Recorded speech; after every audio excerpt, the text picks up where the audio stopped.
খেতে পারবে না, তাহলে একটা ইঞ্জেকশন মেরে দাও না, চেয়ে যাবে শরীরে। হ্যাঁ, কেন বলো তো, নাহলে খেতে পারবে না। তাহলে ঠিক আছে, এই এনাকে দিই গরুটা। দুধ হতো বসিয়ে দিয়েছে, ওটাকে মানে এ করে দেবে নাকি, মেরে দেবে মানে এ করবে শরীরে চালিয়ে গেছে। একটা ইঞ্জেকশন পুশ করে দিলে সব শরীরে চালিয়ে মোটা হয়ে যাবে গরুটা।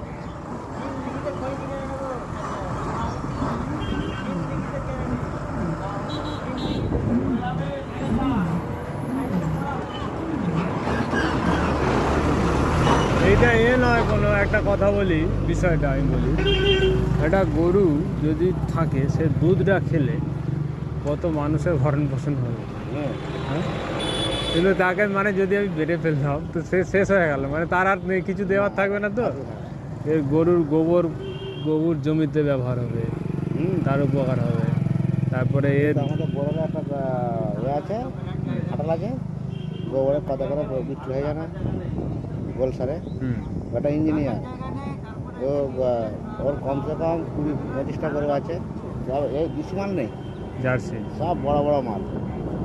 ওইগুলো যখন দুধ বন্ধ হয়ে যায়, ওই তো ওই জাতের গরু হয়, ওখানে বাঁধা আছে এরকম কালো গরু দেখবে। ওই ওর খাওয়া থেকেই দিয়েছে, ওখান থেকেই দিয়েছে। হ্যাঁ, ও বিক্রি দিয়ে দুধ আলা হয়নি, দুধ বন্ধ হয়ে গেছে, অল্প করে হচ্ছে, ওদের পড়তে হবে না, সেই জন্য হয় দিয়ে দিয়েছে কালো গরুটাকে। হয় দেখে সব ওই জাতের গরু থাকে। ওই গোল সার বছরে কত বিক্রি হয়, বিশাল জৈব সার। ওটা ইঞ্জিনিয়ার বলছে আমি গোল সার করে যা বিক্রি করবো, যা মাইনে পাই, যা ইনকাম করি, আমি সরকারি চাকরি করলে তো মাইনে পাবো। আমাদের বড়লা ভাই উনি এই আধ ঘন্টা আগে কিন্তু দেশি গরুর যে গোবর, এরা যার দুধের কোয়ালিটি, জার্সি গরু সেটা হবে না। না, এর দুধের একটা কোয়ালিটি হবে। হ্যাঁ, দেশি গরুর জিনিস ওই যে গরুটা দুধ হতো 2 লিটার করে দুধ হতো, তাহলে বিকালে 2 লিটার হতো, আর এই সকালে 2 লিটার হতো। তাহলে ওই ওইটা তো দুধটা এ করে দিয়েছে, বন্ধ করে দিয়ে ওটাকে মানে বগড়ি দিয়ে করার জন্য। যারা দিয়েছে তারা কীরকম, দুধটা তো কাজে লাগতো, মানে খেত বিক্রি। আমাদের বাড়িতে কেউ নাই, বুড়ো আর বুড়ি, গরুটাকে যে নিয়ে যে মাঠে মারবে সে ক্ষমতা নেই। ছেলেরা থাকতো, ছেলেরা কলকাতাতে চাকরি করে, ওখানে থাকে ফ্যামিলি নিয়ে, ওই জন্য দেখার মতন কেউ নেই। আচ্ছা, দুদিন আমার কাছে সপ্তাহ 10 দিন ছিল, আমি দুবেলা দুধ দিতাম গয়লা দিয়ে, 2 কিলো করে সকালে হতো আর বিকালে 1 কিলো করে। ওটা জার্সি গরু ছিল, জার্সি গরু দুধ ছিল, ওটা কিন্তু জাত ভালো ছিল, দুধ হতো ভালো দুধ। আর এটা তো দেশি গরু, এর তো কোয়ালিটি আলাদা, দেশি গরু। দেখুন বলুন আপনি কত আপনার পড়তে হয় বলুন, আমি ওই জন্যই দাঁড়ালাম। তো আমি চিন্তা ভাবনা করে যদি হয় আপনাকে ছেড়ে দেবো, যদি আপনার যদি পোষা হয় আপনি পুষুন না, আমি তো ভালো জিনিস। আমি সেই কুরবানি হিসাবে দাম দেবো আপনার কাছ থেকে না, আপনি যখন বুঝবেন আপনার কত কী হচ্ছে বলুন, তাহলে আমি সেই হিসাবে আমি চিন্তা ভাবনা করে দেখছি, তাহলে দিয়ে দেবো। জান যদি ওনার বেঁচে থাকে তাহলে ওনার লেগে কপাল। হ্যাঁ, ভাগ্য ভালো। কত প্রাণী তো এই গরু কোথায় চলে যাবে আমার কাছ থেকে নিয়ে, হয়তো কোথায় বড় সুন্দরপুর চলে যাবে, কোথায় বরগাছিয়া চলে যাবে, কোনো ঠিক নেই, কোথায় চলে যাবে মন্ডলিকা, এখানে সব গরু নিয়ে যাইতো প্রতি বছর। আমার সব বাঁধারা করতে রাখে, ওরা আসবে এই কালকে কী করে, কালকে লাস্ট রবিবার, আশা করি কালকে সব আসবে, এটা বিয়ে বেরিয়ে এখান থেকে গরুটা কিনবে, বসন্তপুরে নিয়ে যাবে, 700 টাকা লোক নেবে, যেমন বয়ে নিয়ে যাবে যে সে 700 টাকা নেবে, মন্ডলিকায় যাবে 600 টাকা নেবে, বিশালগড়ি যাবে, মুন্সিরহাট যাবে, কে কোথায় যাবে এখন বলা যাবে। আগের বছরে 2টো গরু পাঠিয়েছি চাপাডাঙ্গা ট্যাম্পু করে, মানে এইটাই পেশা নাকি? হ্যাঁ না, আমাদের বছরে আমাদের কি মানুষ ঘুরতে ঘুরতে বেড়াই তো, এবার চোখে লেগে গেল এই গরুটা আমার ভালো লাগছে, এই তখনই নিয়ে নেয়। আর এখন তো মানুষের হাতে পয়সা দরকার নাই, এখন তো ফোনপে ফোনেই টাকা, ফোনে পাঠিয়ে দিল, সঙ্গে সঙ্গে ফোনে পয়সা মেরে দিল, দাদা তাহলে কালকে একটা গাড়ি করে তাহলে পাঠিয়ে দিল, ঠিক আছে, আমাকে লোকেশন দিয়ে দিল, ওই লোকেশন গাড়িওয়ালাকে দিয়ে দিল, নিয়ে বেরো। এখন তো লোকেশনে কাজ। একটা গো সম্পদ মানে বিশাল। আমি একটা বই পড়ছিলাম, বইয়ে বলছে একটা গরু, এই একটা গরু মোটামুটি 4 লক্ষ লোকের ভরণ পোষণ করতে পারে। হ্যাঁ। কিভাবে? এর বাচ্চা হবে, তার বলদ হবে, যদি সেই আগেকার যে সিস্টেম ছিল না সেই পদ্ধতিতে যদি মানুষ যেতে পারে, অবশ্যই সেই চাষ করে তার দুধ অন্ন তৈরি হবে, তার এর বাচ্চা, তার দুধ বাচ্চা। থেকে পায়েস তৈরি, খাবারে যে পায়েস। হ্যাঁ সেটা 4 লক্ষের ওপর লোক খাবে একটা গরুতে, হিসেব করে হিসাব তারা একটা এস্টিমেট করেছে সিস্টেমটা। তার কতগুলো বাচ্চা হবে, 10টা বাচ্চা মানে যে হয় না সেই হিসাবে। হুম। এমনকি আমি বলে দিই আপনাদের, ওকে তাড়া করেছে।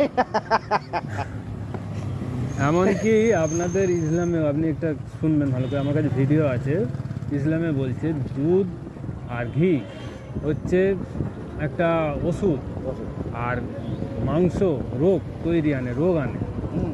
ঠিক আছে, এটা কিন্তু ইসলামে বলা আছে। এমনকি বলছে মাংস যে খেতেই হবে, ইসলামে এটা কোনো বাধ্যবাধকতা নেই। যে এটা দেখুন, এটা তো আপনার শুরু হয়েছে আরব থেকে এসছে, আরব থেকে। আরবে কিন্তু গরু নেই, আছে কি? মানে দুম্বা আছে, গরু চাষ করে। হ্যাঁ গরু তো মরুভূমি দেশ। হ্যাঁ, সেই হিসাবে বলছি। দুম্বা। তাহলে আমরা কিন্তু এইখানে এটা গরুটা আমাদের পশ্চিমবঙ্গে বেশি, অন্য রাজ্যেও নেই এত। আপনার ইউপি টিউপি এই সাইডে না, ইউপি এখন বন্ধ করেছে। না আগেও অত হতো না। না দাদা, আমরা ইউপি বম্বে সব জায়গায় কাটিয়েছি। গরুর হাট দেখলে মাথা খারাপ হয়ে যাবে। হুম সারা রাত হাট। হুম। ইউপি এখন বিজেপি হয়েছে বলে, এখন বিজেপি রাজ্য হয়ে গেছে বলে এখন বন্ধ করে দিয়েছে। মানে গরু আগে যে হতো হ্যাঁ, বকরিদ, হার জায়গায়। কিন্তু আমি তো শুনেছি বকরিদ মানে বকরা, মানে বকরে মানে ছাগল হ্যাঁ, গরু, পশ্চিমবঙ্গে। দেখুন আমাদের একটা অন্য রাজ্যে আছে, একটা ছাগলে আমাদের একটা নাম হয়, আমাদের একটা গরুতে 7টা নাম হয়। গরুতে 7টা নাম দেওয়া যায়। আমাদের ফ্যামিলির 7জনের নাম থাকে। 7 জনের মধ্যে 6 জন আমাদের বাড়ির নাম, হুম, আর আমাদের একজনের নাম থাকবে নবী সাহেবের নাম। হুম। নবী সাহেবের নাম আমাদের প্রত্যেক গরুতে দেওয়া হবে। আর ছাগলের হলে একটা। কিন্তু আগে তো এত গরু বিক্রি হতো না, আর এত মানুষের টাকা ছিল না। টাকা ছিল না, ওই ছোটো মোটো একটা ছাগল খাওয়াল করে দিয়ে যাবে। এখন তো আর সেটা নাই। এখন 2 কোটি টাকার গরু, 4 কোটি টাকার গরু। এখন মানুষের পয়সা যত বেশি হচ্ছে তত মানে বেসারিসি হচ্ছে। এই তো সন্তোষপুরে এখন 4.5 লক্ষ টাকা থেকে গরু আসছে। হুম, সন্তোষপুরে হুম। হ্যাঁ দেখছিলাম ওখানে সেই বিশাল বড় গরু। মানে আলো দিয়ে ওখানে করছে। হাট হয়, রাত্রি ওই যে হাট হয়। হুম, ওই হাট থেকে আমরা গরু কিনি। হুম। 4 লক্ষ 5 লক্ষ টাকা দামে গরু আসছে। ওগুলো কোথেকে আসে? ওগুলো হরিয়ানার গরু, হরিয়ানা থেকে আসছে, ইন্ডিয়ার বাইরে থেকে আসছে, ইন্ডিয়ার বাইরে থেকে আসছে। হ্যাঁ, ওগুলো জাহাজে আসে নাকি? জাহাজ বাংলাদেশ থেকে আসছে। বাংলাদেশের একটা গরু 20 লক্ষ টাকা, 30 লক্ষ টাকা হ্যাঁ। একটা গরু। একটা গরুর ওজন হবে 600 কেজি, 800 কেজি, 900 কেজি, 1000 কেজি ওজন গরু আছে। আচ্ছা আমি একটা জিজ্ঞেস করি, আমাদের ষাঁড় গরু যেটা, ষাঁড় গরুকে তো ওর যে এটা ওটাকে করে হেলে গরু করা হয়, ওইটা কি ঠিক তাহলে? এমনি আমাদের অরিজিনাল হচ্ছে আপনার গায়ে ষাঁড়। হ্যাঁ, গায়ে ষাঁড়টা অরিজিনাল। এবার ধরুন এই পেটে বাচ্চা কার আছে না আছে আপনাকে চেক করতে হবে। পেটে বাচ্চা থাকলে সেই যে কুরবানিটা দেওয়া হচ্ছে না, হুম, বাচ্চার জান যাচ্ছে, ওই বাচ্চাটার কি দোষ করবে? হুম, সেই বাচ্চাটা তো হত্যা করা হচ্ছে। সেই জন্য আমরা গায়ে খুব পছন্দ কম করবো, বেশিরভাগ হেলা গরু করে। কিন্তু হেলে গরু তো ওরও তো এটা যেমন খাসি করা হয় পাঁটা, সেরকম করা হচ্ছে তো ওইটা, না হলে ওইটা কি তো ঠিক? হ্যাঁ চলবে, মানে বলে একটা যদি আরও চলবে। ক্ষত করা হয় সেটা হয় না, না ওই অবশ্যই কিছু কোনো ব্যাপার না, অত কোনো ব্যাপার না, ওটা আরও ভালো জিনিস।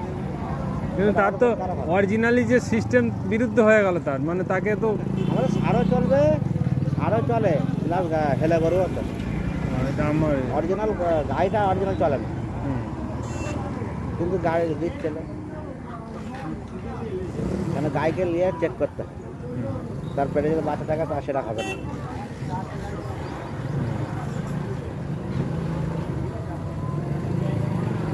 দেখো যদি পছন্দ হয় বলুন, হ্যাঁ, আপনার কত কি দিতে পারেন বলুন, তাহলে আমি সেই হিসাবে চিন্তা ভাবনা করে আপনাকে আমি ছেড়ে দিচ্ছি। হুম, যান নিয়ে যান, যদি আপনার পছন্দ হয়। হ্যাঁ, আশা করি এটা দুধ হতো, কেন বাঁট দেখে বোঝা যায়, হ্যাঁ, মানুষ বাঁট দেখে বোঝা যাবে দুধ কার হয়।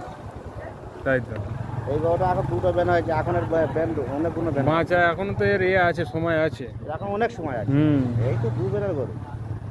একে কাজে লাগালে অনেক ওটাকে দেখতে হবে। আর ঠান্ডা খুব মাছি তো, মাছি বলে এরা বাচ্চা ছেলে ভিতরে যেতে পারবে। হ্যাঁ ঠিক। কোনো ব্যাপার এর কোনো রাগ নাই। আমার কাছে 1 সপ্তাহ আছে তো, খুব ঠান্ডা লাগে। দেখুন কোনো লড়ছে